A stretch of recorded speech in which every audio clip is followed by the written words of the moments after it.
You are Locked On Wolverines, your daily podcast on the Michigan Wolverines, part of the Locked On Podcast Network. Happy Wednesday. Honestly, I had no idea what day it is or what time it is or any of that kind of stuff. Locked On Wolverines podcast, part of the Locked On Podcast Network, where it's your team every day. I am your man on the ground, Isaiah Hole, publisher of Wolverines Wire through USA Today's Sports Media Group. We're going to try to make up for yesterday's show this weekend if we can, if we have stuff to talk about. I'm real low energy. I don't know about y'all. I am real low energy. And I know a couple other people out there that are feeling that same way. Like they feel kind of sick or just like can't wake up or whatever. It's feel like they're in a quasi coma. That's how I felt yesterday. Like I just not with it. That's how I feel today. Just not with it. Anyway, so a couple things that we're going to get to. Number one is I saw the FanDuel's Heisman odds. Let's see if I can pull them up. I forgot to pull it up actually. Heisman odds, and JJ McCarthy just not getting the kind of love that you think he probably should, right? Like it's kind of absurd. And I don't know if I can pull this up as I had hoped, but we'll see. He's behind pretty much every player you would expect, but also like behind players that you wouldn't expect. So I do have it up here. So we'll get to that. We'll see where we go. From there, there's some other things. Michigan State continues to kind of implode. I do probably want to talk about that. I say probably because I don't know how I'll feel when we get there, and so on and so forth. So, FanDuel, partner of ours, and they're similar to some of those other sites out there that have been circulating. So here is their 2023 Heisman Trophy winner odds. Caleb Williams leads the pack at plus 500. That's expected. He won the Heisman Trophy last year. He's going to be in a pass-happy system again. Michael Penix Jr. at Washington. People have been calling him a Heisman favorite. He's plus 1,200. He's tied with Bo Nix at Oregon. Both of those make sense. Jordan Travis at Florida State is also part of that. 12 plus 1,200. Again, that tracks with me. At the plus 1,500 mark, you have Jaden Daniels, LSU, Drake May at North Carolina, Sam Hartman at Notre Dame. All were really good pass throwers last year. So, okay. Plus 200, you've got Carson Beck, Quinn Ewers. Quinn Ewers makes sense to me, really. But then Kyle McCord. Hasn't even been named the starter at Ohio State. It's going to be his first year as the starter. I understand. He's got some really good weapons. At plus 2,000. At plus 2,500, you've got three more guys. Cade Klubnik at Clemson. That one, to me, makes all the sense in the world. But then you've got Joe Milton, former Michigan quarterback at Tennessee, and Drew Aller, again, getting his first opportunity to start at Penn State. And then all the way down at plus 3,000, J.J. McCarthy, Blake Corum, and Marvin Harrison Jr., the wide receiver at Ohio State. To me, if I'm both Blake Corum and J.J. McCarthy, I'm throwing hands, right? Because like Blake Corum probably would have won it last year had he not gotten injured. Let's say he didn't get injured, and he had not even quite the same production that Donovan Edwards had against Ohio State. Right? Let's say he had like 120 yards. That was like that, that would have been, and Michigan won the game the way they did. Went into the Big Ten championship and same deal. Blake Corum would have won the Heisman Trophy. He would have been the Heisman winner. But JJ McCarthy, who at least has a year of starting under his belt, has shown that he can be a high-level quarterback, is somehow less than two in-conference quarterbacks who have never started. Kyle McCord's at least started a game, I believe, or played. I don't know if he started the game. I think I think it was, I'm thinking of week 3 in 2021 when I think it was CJ Stroud came in for a series and then Kyle McCord finished it or something like that. And I could understand JJ McCarthy being behind Caleb Williams, Michael Penix. Like, that makes sense to me. But him being behind some of these other guys just doesn't make sense. I think, like, if he was behind Caleb Williams, Michael Penix, Drake May, and I'll even say Quinn Ewers, I'd be all right with that. But behind other guys who haven't done anything, that's just playing off of brand recognition of the college that they're at and saying, well, you know, Ohio State had CJ Stroud, and before that they had Justin Fields, and before they had that. All right, well, let's base it off of the merits of the actual guy, right? Drew Aller, former 5-star. I understand why he's getting some love there, but when was the last time Penn State had a Heisman finalist quarterback? It's been a while, right? So I don't know. Now, with that said, it is incumbent upon Michigan, if JJ McCarthy is going to be in that conversation, that Michigan does a little bit more to throw the football, right? Because that is kind of part of the issue. And perhaps that's why. But then if that's the case, then Blake Corum should be up there. Now, in fairness to Blake Corum, he's the highest rated running back out there, right? So that makes some sense, at least, saying, okay, it's a quarterback award. We're going to make Blake Corum the highest rated guy that's out there, that's at the running back position. Okay, fair. But for JJ, who in pretty much every top 10 quarterback thing that I've seen this year has been the 7th best, pretty much. How many did they have ahead of him? 1, 2, 3, 4, 5, 6, 7, 8, 9, 10, 11, 12, 13. I mean, being the 14th best quarterback in the country certainly can mean something, especially if you have the best running back. And Michigan should have a really good defense, but it just does not make a heck of a lot of sense to me, really. Michigan is also 4th in national championship odds. I agree with Georgia and Alabama being ahead of them, but Ohio State is number 2. And I understand they have a lot of talent. And LSU is right behind, and USC are right behind Michigan. Clemson is behind their 8th, right? So I would give a lot more credence to a school like Clemson that also has high-end talent and has shown it to be able to get things done. So it's just a weird thing, these futures, these prognostications and what have you. But I just don't get it personally. All right. Let's move on. I want to get into that kind of discussion that I was just saying about JJ McCarthy and Michigan needing to open things up a little bit more. I was on the Voice of College Football, Mark Rogers and his Michigan show earlier, and that got me my warm up for this show, basically. Sometimes we do that. If I'm feeling like, I go and do something else first that I don't feel like I need to make. You know, if I'm a guest, that's fine. I would prefer this be the higher level thing. Not that this is high level. Today it's not. But we're going to get into what I was talking about there, about Michigan needing to utilize more of the pass game. And one way that it could really pay added dividends that maybe some inside Schembechler Hall aren't thinking about. And then I think we'll get into the recruiting aspect with Shemy Schembechler coming back to Michigan.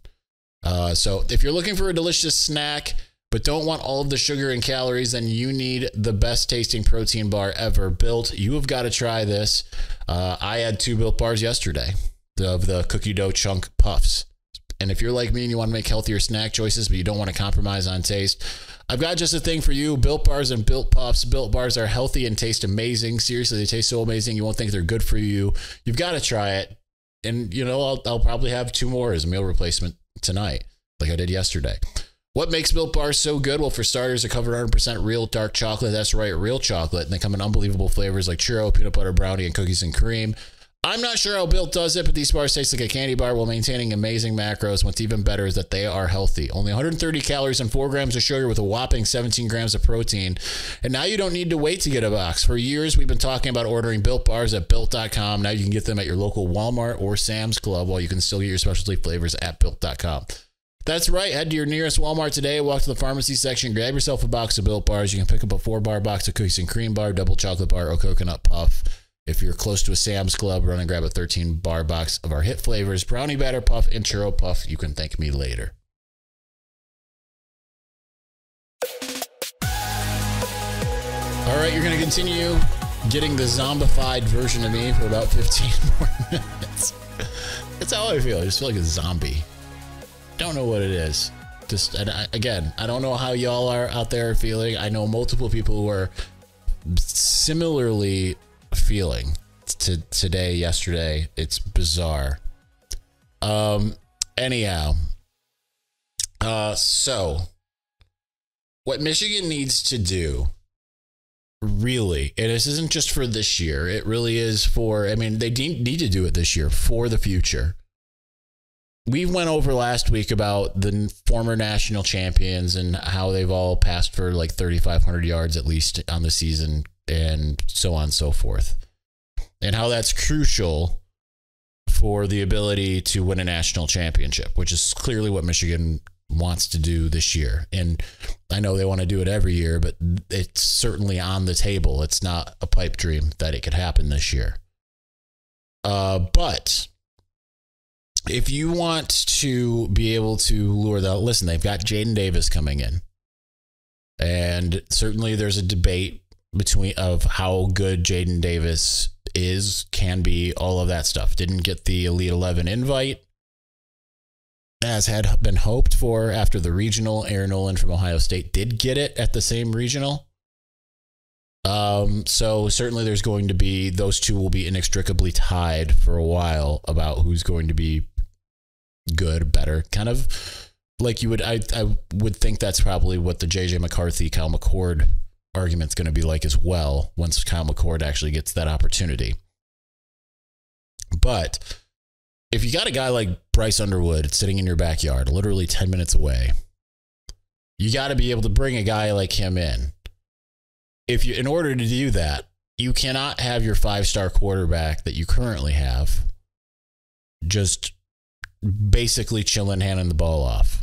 He's got to be able to go out there and make some plays, especially because we already know he's capable of doing exactly that. Now, there are a lot of you who are probably watching this and saying, well, when you have Blake Corum and you have Donovan Edwards, you need to utilize those guys as well. Well, yes, you do. The benefit, weirdly, and I'm not saying to become pass first, I'm just saying pass more. Mark Rogers brought up an interesting point on the show earlier, on the show I was on before this, that Michigan was 114th in the country out of 133 teams in passes attempted per game. So in order to be able to run the football well while being a pass-happy offense is to be that pass-happy offense. I know that sounds very counterintuitive, because usually teams are one or the other, you would think, but that is not necessarily the case. So I do want to take a quick look. Now, Michigan was 5th in the country last year in running the football in yards per game, but Georgia was 19th in the country in yards per game. So the national champions, who were, let me take a step back, as far as passing offense, was 15th in the country at passing the ball, was also really good at running the football. Who would have thought?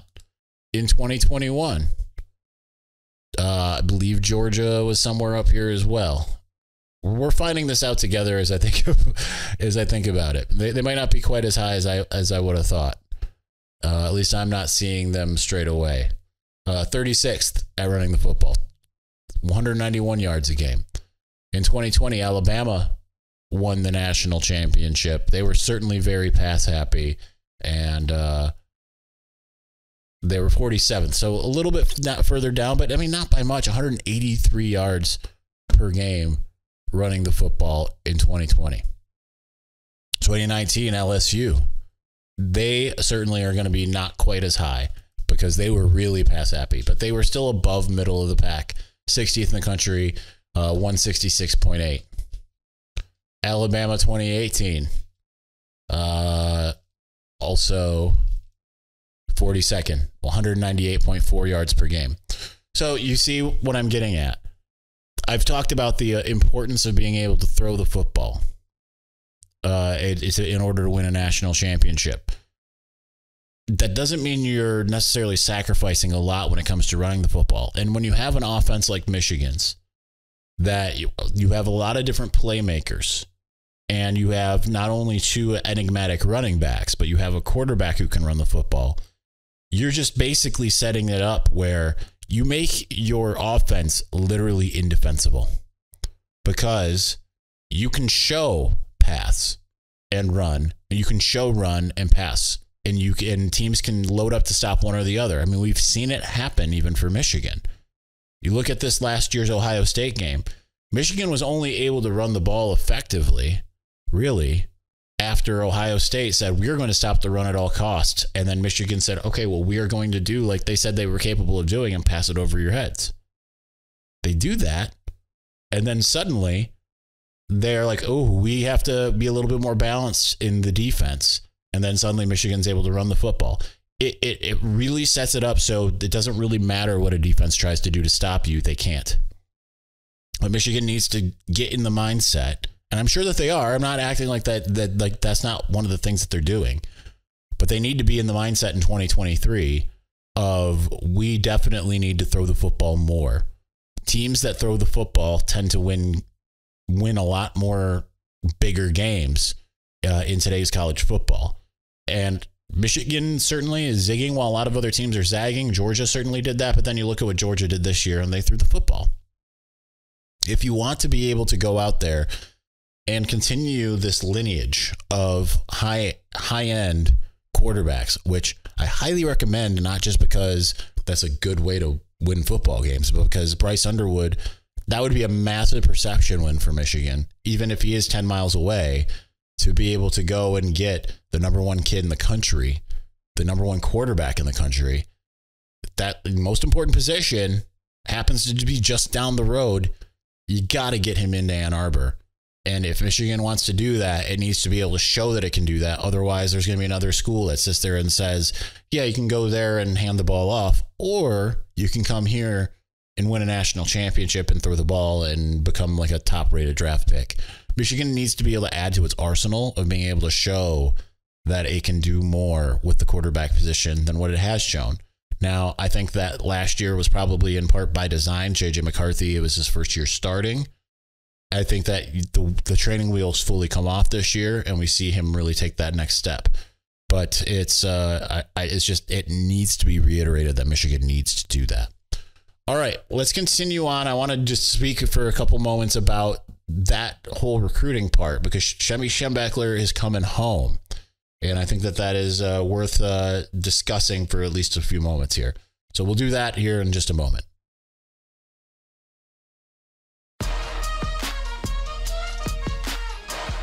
All right, son of Bo Schembechler is back on staff, or Schembechler is on staff. There's a Schembechler in Schembechler Hall. Shemy Schembechler coming aboard as an assistant director of recruiting in Ann Arbor. And I know some people probably just look at that on his face and say, okay, great, a Schembechler, of course. But you have to keep in mind what Shemy Schembechler has been over the last 20-some years. He's been a high-level NFL scout. He was with the Washington program for 10 years. He's been with Oakland or Las Vegas for quite some time as well. And that pays its own dividends. And this is exactly the way that a place like Michigan should enhance its recruiting department. Because the thing is, a place like Michigan, it has its challenges when it comes to recruiting that maybe some other schools might not have. The academic aspect, not everyone's going to get into it. And even when you get into it, not everyone's going to appreciate the load. I had my own issues with the academic side of Michigan, and I wasn't also trying to play a sport with hours that were basically full time. So it can be a lot to manage, right? So that's one aspect. So Michigan really also needs someone, especially being a cold weather state. They need someone to be able to espouse all of the things that Michigan can provide. Remember, Jim Harbaugh's out there saying transformational, not transactional. And who's better to be able to tell you about the advantages of the University of Michigan than someone with the last name Schembechler, right? Who has also spent the last couple decades of his career in the NFL being a scout. Because now you can, even though he's not necessarily a guy that's going to be front facing, I'm sure he will be on campus and things of that nature. A coach can go into your home and say, listen, we found you because Shemy Schembechler saw you. And he said that with this tweak and this tweak that we can provide you as a staff, you could be this level of the NFL. Here's the track record. Yeah, and then you look at what Jim Harbaugh and what he's been able to do and all of these position groups that he's been able to put. He's put literally every position group into the NFL draft. It's just a smarter way, in a way, to building out the recruiting department. And it just is an added bonus that he's a Schembechler in the sense of it kind of goes in line with bringing in Mike Hart, someone who was in demand as a coach as it was, coming back to Michigan makes sense because he knows what Michigan can do for you. And it's the same thing with Shemy Schembechler. And if you want to be able to get a Bryce Underwood, it helps to have guys that were in the NFL who also understand Michigan, who can be a part of the recruiting team to do exactly that. I like what Michigan is really doing in terms of the building out the recruiting department, and that includes the coaches. One of the things that's way different than what it was back when Jim Harbaugh arrived, you looked at Greg Jackson, the safeties coach, Mike Zordich, the cornerbacks coach, and then you even go down, throughout the years, the Greg Fries of the world and Pep Hamilton. Not necessarily avid recruiters. Don Brown, not an avid recruiter. I mean, Michigan for a time had Don Brown and Pep Hamilton, the defensive coordinator and offensive coordinator, and as well as Tim Drevno. None of those guys were avid recruiters. Now you look at the staff and say every single one of those coaches can recruit. Every single one of them. Clinkscale, really doing a great job. Jay Harbaugh was been one of the ace recruiters since he arrived. Chris Partridge was an ace recruiter when he arrived and continues to be one. Mike Elston, we keep on hearing about how people are really responding to Mike Elston, how high school recruits are responding to him. The offensive side of the ball, Newsom's done a really good job. Sharon Moore has been an ace recruiter and was really instrumental, along with Chris Partridge, in bringing in Daxton Hill. For instance, he's able to go out there and get guys that maybe weren't. Mike Hart has been really stepping it up, right? Taylor Tatum seems like he's still got Michigan in his top group, despite Mike Hart having gotten Jordan Marshall, right? That's working out really well so far. Ron Bellamy, ace recruiter. And Kirk Campbell is seemingly making headway with Bryce Underwood. This is where suddenly things look a bit different. Every single guy on the staff, on the on-field staff, can recruit. That used to not be the case. It was when Jim Harbaugh arrived, it was like 2 or 3 guys could recruit. The rest were all more so coaches. Now you've got the best of both worlds. And bringing in a guy like Shemy Schembechler only enhances that, just more so in the behind-the-scenes role. Identifying as well that's a key component. Michigan's been really good at identifying. From Hassan Haskin's, Josh Metellus', the Luke Schoonmakers of the world, getting a guy that knows what it takes to play football at the high level, that's a big part of the game, especially even when other schools might be able to celebrate having all of these stars. Michigan has been able to do more with less. Now Michigan's trying to do more with more. we'll see how that works out. All right, that's going to do it for us today. We'll be back with the mailbag on Thursday. I put the question out a couple hours ago on Twitter. Get your questions in. And I wish I would have closed the other curtain because I'm in the blind light if you're watching. We'll talk to you again soon. Thanks for watching. Thank you for listening. Peace.